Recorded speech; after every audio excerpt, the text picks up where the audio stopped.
This one is actor.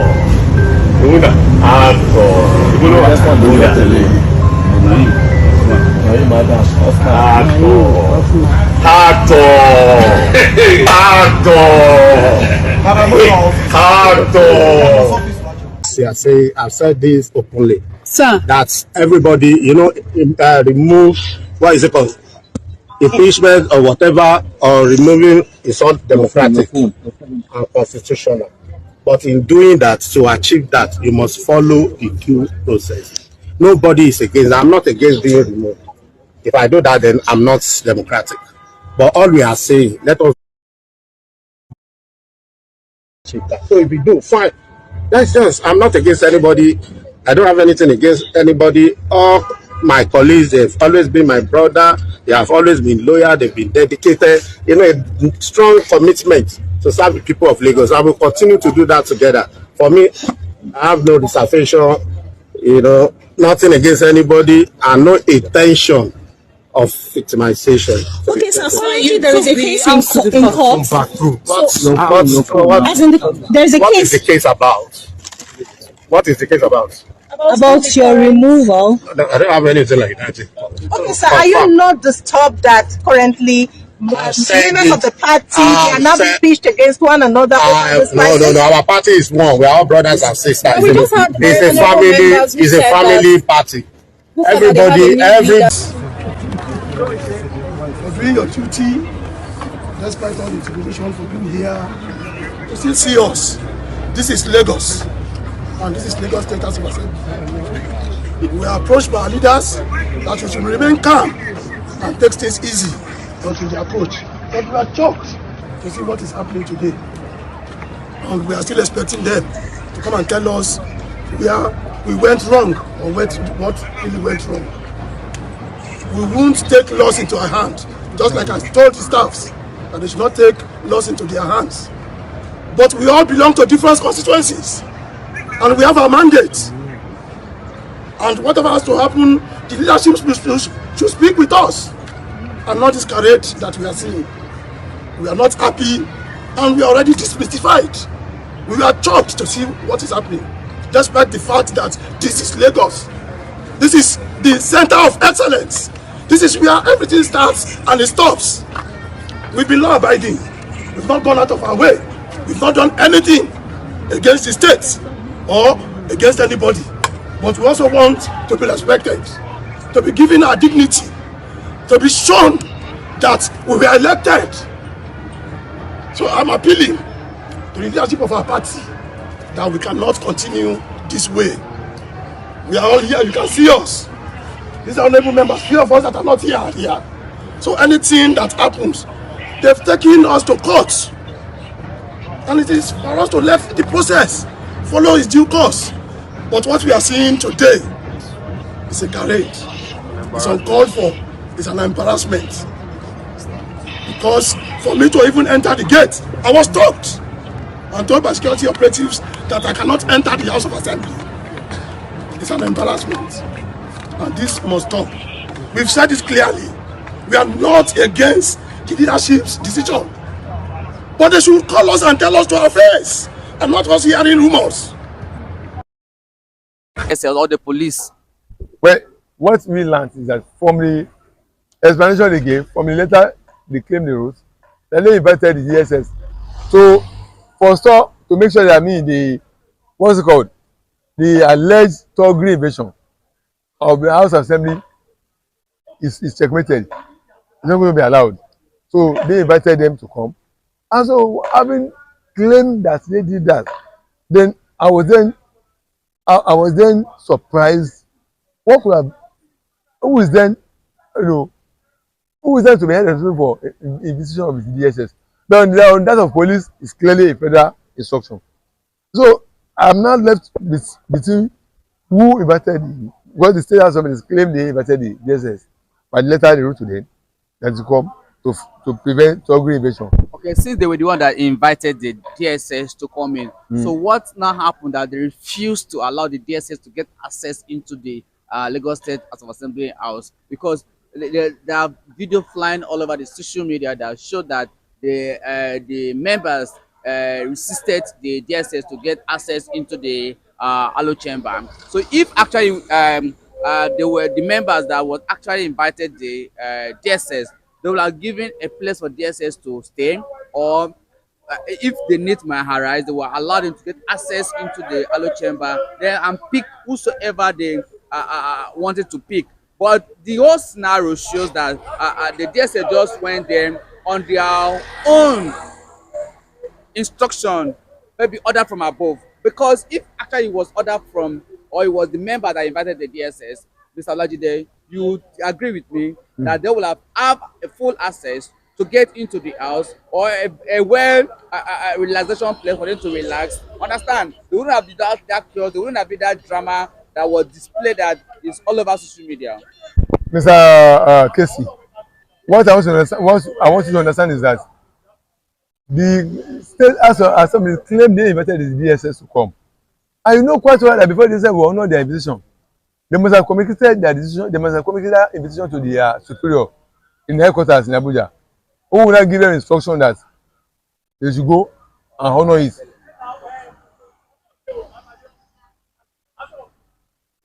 What I'm trying to say is that actually the state assembly claimed they invited DSS. And they said before they will honor their invitation, they must have communicated to their superior in Abuja, who will say, okay, go and honor them. But something, yes, but I want you to understand that while they are on their way to assembly to honor it, you know, an instruction could be given to them on what actually to do, not to dance to the tune of the assembly member that invited them. Who invaded the house? I said, I'm telling you that no. House invasion. No, I'm telling you that they, while on their way to honor the invitation of the state house assembly authority, and the instruction could also be passed to them from Abuja that look, these are the instructions you must carry out on getting there. Totally unknown to the leadership of house assembly. Get my point? Yes, I invited you, but I'm not answerable to you. I'm answerable to higher authority who will give me approval that I should go and honor your invitation.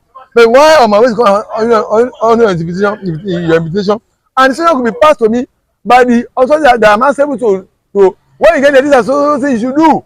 So which means which is even beyond the house of assembly itself, which I invited them. All right. So on seeing that, you are trying to tell me now that yes, it might be that the National Assembly, Lagos State National Assembly, actually invited the DSS. They claim they invited them. Okay, claim allegedly. Now, when they went to the approaching the House Assembly, another instruction from above as well comes those in who are that now instructed them on what to do and what not to do. That's what I now, claim. That what I think what happened. Okay, that is your own opinion. And let me ask you: do you think that Obasa and Meranda. No, Obasa said that Obasa does not have any involvement in this very DSS versus the House of Assembly Act? Obasa does not enjoy the controllership of DSS. I'm not saying that it was Obasa that asked DSS to go there. I'm saying that doesn't mean that Obasa have nothing to do in the crisis or on the DSS invasion of the Lagos State House of Assembly. DSS did not invade Lagos State House of Assembly.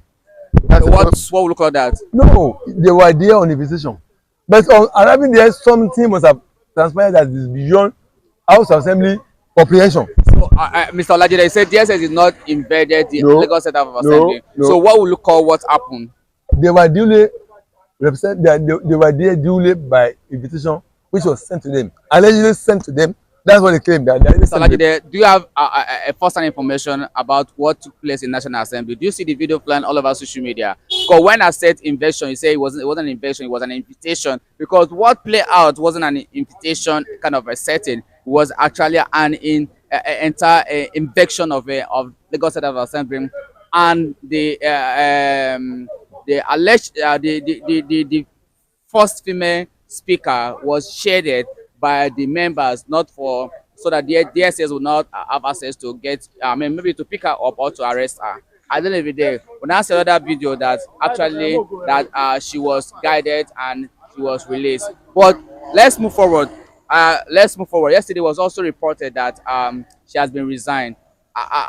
Okay, she later came out and debunked the story that yes, she has not been resigned, that she's still the female first female speaker of Lagos State House of Assembly.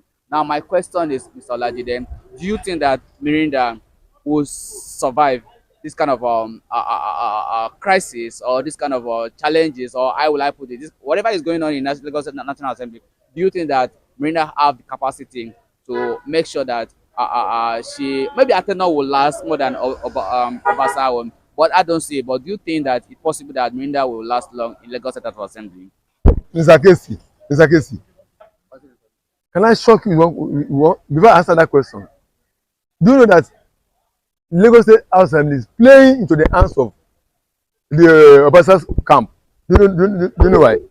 As long as Lagos State House Assembly is keep on inviting federal authorities, they will be playing to the hands of Obasa's camp. Why did I say so? I'm going to answer that your question. Obasa camp is seeking support outside Lagos State at higher level of the authority, which is at the federal level. And anytime Lagos State Assembly leadership is involving any federal authority in this matter, they already play to the camp of playing to the hands of Obasa. That's what I think happened. They claim they invited DSS to foresaw, to prevent a breakdown of law and order. But me and you know that it wasn't Lagos State Assembly that invited. So let's leave that. That is set. Okay, that question. Why I said so is that if they continue to do that, on their move on their way to invite to honor their invitation, counter instruction will be given that work against them. That's what I thought happened. They claim that they invited DSS anyway. Now, to your question, with Meranda survive that this matter on ground? It depends on. The essay to Obasa also accused her of sharing the sum of 30 million naira for each assembly members, and reason why they voted vote of give her that vote of confidence, because she have shared the money. There's allegation also, corruption allegation, charges also level against her. So the reason why I'm asking, if at the end of the day she's going to survive this allegation and this kind of crisis that is rocking the Lagos State House of Assembly. Mr. Kacee, as far as that matter is concerned, financial allegation against Obasa. Of course, Obasa was removed based on financial allegation of misappropriation of local government, state assembly fund, of course, of some billions. They also accused Meranda of doing the same thing. Good. That means financial misappropriation is level on both of them now. Then the issue is that which one of them is true? Who will investigate and come up with the fact that this is an allegation that have been proved against those person? Yes, Obasa said he have all the documents and all the expenditure carried out is really captured in his own documents. That if they have and something that's contrary to what he has, they should bring it out. Let's sit down on the round table and discuss it. That they cannot just come overnight. They throw him out of the seat overnight. Allegedly that he has, because of financial misconduct, that whatever is spent in the Lagos State House of Assembly, he has a document that back it up. But in the case of Meranda, she has not come out to debunk the alleged financial misconduct. See, Obasa claim he has document to back up all the expenses he has carried out. Is that not? Yes. Okay. And the opponents who is currently occupying his seat will not open any line of dialogue with Obasa. The only option that will lead to Obasa is to go to court. No way that they can frustrate his efforts at court. They can make the court to be prolonged without giving judgment, and before they will agree, before they finally agree, they will reach Supreme Court, which before that time his term must have been expired. You get my point? So that's the option they are pushing to go and explore. And Obasa will not be given the opportunity to come and present his document to a panel of inquiry who clear him or indict him of that allegation. They will never do that to Obasa. So Obasa should just know that the only option left for him is to go to court. And Meranda himself has not been accused of financial misappropriation. What efforts will be put in place to make sure that allegation was investigated? It will never be investigated. All right. Allegation will never be investigated. So those two of them, they are fighting a battle that none of them can win. Obasa cannot win this battle on level of panel settlement to come and investigate the matter. The same thing Meranda will also now win the battle because she also will not set up a panel to investigate herself. So who will now also on the level of panel investigation of this financial allegation matter, none of them will have his way because Meranda will not set up a panel to investigate the allegation against Obasa. Meranda will not set up a panel to investigate herself.